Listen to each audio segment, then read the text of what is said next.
The question is that the House do now adjourn. I call the honourable member for Durack. Thank you, Madam Speaker. Madam Speaker, the Labor Party must think people in Western Australia are fools. It was only last week that Mr Shorten came to Western Australia and said Labor is scrapping the carbon tax, then came back to this place and continued Labor's betrayal of Western Australia by joining with the Greens to block the Abbott-led government's carbon tax repeal, and on Tuesday took this insult one step further by blocking the abolition of the mining tax. These are both anti-WA taxes. Last year alone, the carbon tax cost West Australians $600 million, while the mining tax continues to discourage investment in Australia's vital resources industry.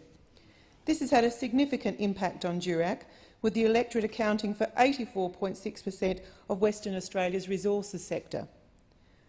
Rather than politicking and flip-flopping on policy as those opposite do, our government is implementing strategic policies by working with industry and the community on a grassroots level and doing what members opposites could not or would not do, reducing regulation and cutting red and green tape so that Australia can move forward and develop as a nation.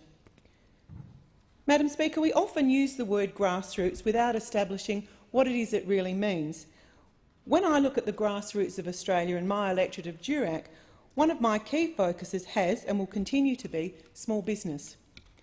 Although the success of small business requires a personal commitment, the sector needs government leadership and effective policy decisions to flourish. In Durack, one of the biggest sectors suffering is the small business sector, particularly in the Pilbara and in wheatbelt regions. In the Pilbara, as we know, we have a resources sector that contributed over $22 billion annually, or some 75% of total output in 2010-11.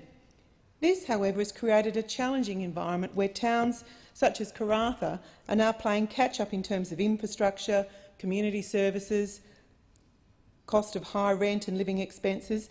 This makes it difficult to establish small businesses and help them to remain open, and almost impossible for new businesses to start up.